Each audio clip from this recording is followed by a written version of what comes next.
As I said earlier, 95% of the market is outside of Russia, and the Russian side has to cooperate with some mechanism outside of Russia. Finland is in a particularly interesting position because Finland has a very sophisticated innovation infrastructure. When Finland had the presidency of the European Union 3 years ago, in the European Union, the presidency changes every 6 months from one country to the next. When Finland had the presidency of the European Union 3 years ago, their number one theme was innovation. They were interested in presenting their experience in innovation to the other countries of the European Union because they felt so strongly about their capabilities in innovation. In fact, Finland has an organization called VTT, which is the largest organization in Europe, in all of Europe, that takes ideas from the academic sphere and introduces them to commercial partners. It's the biggest organization of this kind in all of Europe. So VTT is a perfect mechanism for taking ideas and introducing them to commercial partners. And Finland has not been paying enough attention to Russia, its neighbor to the east.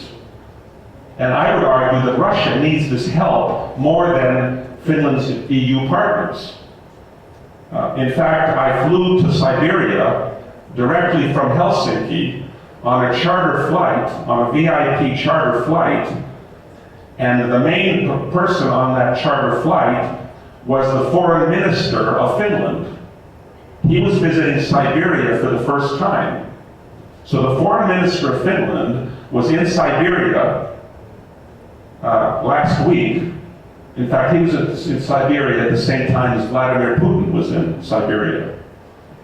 And unfortunately, because of this coincidence, we were only able to meet second-level people because we were told all the chiefs were meeting with Mr. Putin. But we got our message across. And the Finnish minister was very impressed by the interest that existed in Siberia in this business model. Now let me talk very briefly about a couple of companies that I have established or I'm a part of that have implemented this business model. The first company that you see there is Buddha Biopharma Oy Limited. This is a company I established 3 years ago in Finland. The idea behind this company belongs to a genius in Moscow by the name of Dr. Igor Pamitkin. Dr. Pamitkin is the first man in the world who believes he has an explanation for the root cause of Alzheimer's disease. Alzheimer's disease. Alzheimer's disease is the number one unsolved medical problem in the Western world. As people get older, and the populations of Western Europe and America are aging, our bodies remain healthy, but our minds are destroyed. This is unfortunately not a big problem in Russia, because Russians are dying too soon. The life expectancy of a Russian man today is about 59 years old, 58, 59 years old. Okay? In Western Europe, that's 80, 85 years or so. When people lose their minds, the government has to support them.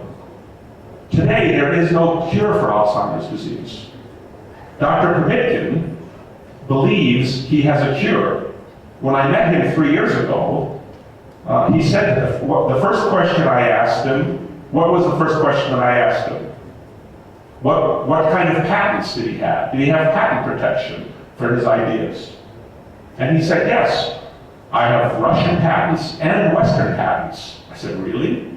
Western patents? Yes, Japanese patents, American patents, European patents. Okay. I asked him, who paid for these patents? Well, I have a Russian investor. You have a Russian investor and you have patents?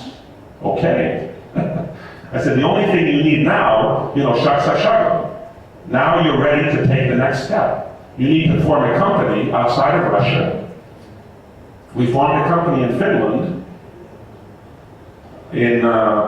And what we did was we duplicated the science that he had been conducting experiments on mice in Russia, in Moscow.